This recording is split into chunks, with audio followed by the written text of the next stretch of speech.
আসসালামু আলাইকুম। খবরটা দেখে ভালো লাগলো এবং মনে হলো যে ডক্টর মোহাম্মদ ইউনূসকে যথাযথভাবে সম্মান করা হয়েছে।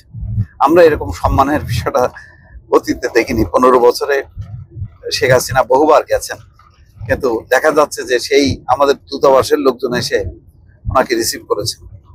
খুব কম সংখ্যায় মানে দেখা গেছে যে ওই দেশের উচ্চ পদস্থ কেউ এসে ওনাকে রিসিভ করেছে। আর রাষ্ট্রীয় সফর তো মোটামুটি বন্ধই ছিল, খুব হাতে গোনা কয়েকটা। এমনকি সর্বশেষ ভারত সফরে তিনি যখন গিয়েছিলেন, নরেন্দ্র মোদীও যান, সেখানকার একজন প্রতিমন্ত্রী বা উপমন্ত্রী পদমর্যাদার একজনকে পাঠিয়েছিলেন। যাই হোক, সেখানে সেই তুলনায় ডক্টর মোহাম্মদ ইউনূস তিনি নির্বাচিত নন। বাংলাদেশে একটি সফল গণঅভ্যুত্থানের মধ্য দিয়ে তিনি ক্ষমতায় এসেছেন। তো তারপরও তাকে যথেষ্ট সম্মান জানিয়েছে যুক্তরাজ্য। খবরের শিরোনাম আমার দেশ যেভাবে করেছে তাতেই বোঝা যায় যে তিনি সম্মান পেয়েছেন। শিরোনামটা হলো, লন্ডনে প্রধান উপদেষ্টাকে স্বাগত জানালেন রাজ পরিবারের প্রতিনিধি। দর্শক, এটাই একটা বিশাল ব্যাপার। লন্ডনে এটা একটা অনুষ্ঠানে তিনি গেছেন, এটা মানে যুক্তরাজ্যের সঙ্গে কোনো রাষ্ট্রীয় সফর না, কিন্তু তারপরে এই সফরে ডক্টর মোহাম্মদ ইউনূস ব্রিটেনের তৃতীয় রাজা চার্লস এবং কেয়ার স্টারমার ব্রিটিশ প্রধানমন্ত্রী তাদের সঙ্গে সাক্ষাৎ করবেন। তো এরকম অনুষ্ঠানে গিয়ে এমনও হয়েছে যে কখনো কখনো শেখ হাসিনা ওই কোন একটা ডিনারে বা লাঞ্চে পাশে যে দাঁড়ায় থেকে ছবি তুলে ওইটাই প্রচার করছে, যেটাই নাকি দ্বিপাক্ষিক বৈঠক হয়েছে। একেবারে পুরা মানে মানে কি বলে ফাপড়ের মধ্যে সমস্তগুলো প্রচার করা হতো। সেই জায়গায় লন্ডনে প্রধান উপদেষ্টাকে স্বাগত জানানোর মধ্য দিয়ে ডক্টর মোহাম্মদ ইউনূসের প্রতি বিশ্বব্যাপী যে গুরুত্বপূর্ণ দেশের পশ্চিমা দেশগুলোর প্রধান প্রধান রাষ্ট্রনেতারা তারা যে যথেষ্ট পরিমাণ গুরুত্ব দেন এবং মর্যাদা দেন, এটার মধ্য দিয়ে প্রমাণ হয়।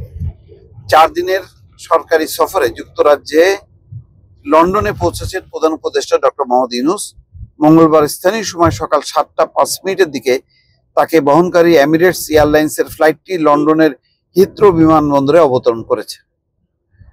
প্রধান উপদেষ্টাকে স্বাগত জানাতে ব্রিটিশ রাজপরিবারের প্রতিনিধি ও হাইকমিশনের উচ্চপদস্থ কর্মকর্তারা বিমানবন্দরে উপস্থিত ছিলেন।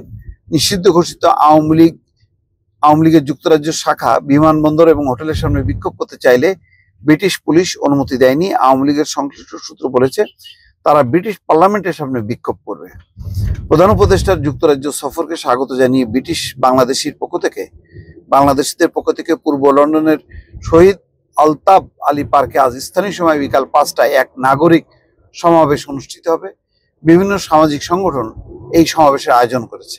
গত সোমবার সন্ধ্যা 7:30টার দিকে প্রধান উপদেষ্টা এবং তার সফর সঙ্গীদের বহনকারী এমিরেটস এয়ারলাইন্সের ফ্লাইটটি লন্ডনের উদ্দেশ্যে হযরত শাহজালাল আন্তর্জাতিক বিমানবন্দর ত্যাগ করে। প্রধান উপদেষ্টার প্রেস সচিব শফিকুল আলম এই তথ্য নিশ্চিত করেছেন। 4 জুন ভারপ্রাপ্ত পররাষ্ট্র সচিব রুহুল আমিন সিদ্দিক সফর সম্পর্কে ব্রিফিংয়ে জানান, প্রধান উপদেষ্টাকে রাজা তৃতীয় চার্লসের সঙ্গে সাক্ষাতের অনুমতি দেওয়া হবে এবং ব্রিটিশ প্রধানমন্ত্রী কেয়ার স্টারমারের সঙ্গে দ্বিপাক্ষিক বৈঠক অনুষ্ঠিত হবে। যুক্তরাষ্ট্রের পররাষ্ট্রমন্ত্রী ডেভিড ল্যামি ও অন্যান্য সিনিয়র মন্ত্রী, রাজনৈতিক নেতা, ব্যবসায়িক সম্প্রদায়ের প্রভাবশালী ব্যক্তিত্বরা প্রধান উপদেষ্টার সঙ্গে সাক্ষাৎ করবেন বলে আশা করা হচ্ছে। বিশ্বব্যাপী গুরুত্বপূর্ণ অবদানের স্বীকৃতিস্বরূপ অধ্যাপক ইউনূসকে রাজা তৃতীয় চার্লস কিং চার্লস তৃতীয় হারমোনি অ্যাওয়ার্ড 2025-এর জন্য মনোনীত করেছেন।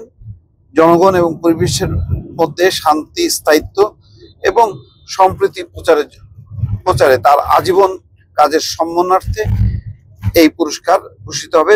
12 জুন লন্ডনের সেন্ট জেমস প্যালেসে এক অনুষ্ঠানে এই পুরস্কার প্রদান করা হবে। এটাও ডক্টর মোহাম্মদ ইউনূসের জন্য একটা বড় সম্মান। তো আবারও বলি যে শেখ হাসিনা তথাকথিত নির্বাচিত প্রধানমন্ত্রী হয়েও, তথাকথিত বলছি, তার ভাগ্যে আসলে পশ্চিমা দেশ এবং গুরুত্বপূর্ণ দেশগুলোর কোনো সম্মান জোটেনি।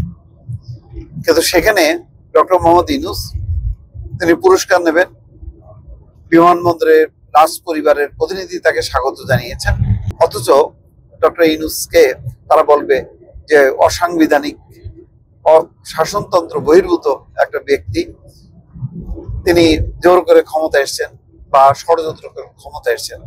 কিন্তু ঠিকই জানে পশ্চিমা বিশ্ব যে তিনি কেমন বা কি, সেই জন্য তাকে যথেষ্ট পরিমাণ সম্মান দেওয়া হচ্ছে। দর্শক, ভালো থাকবেন। আল্লাহ হাফিজ।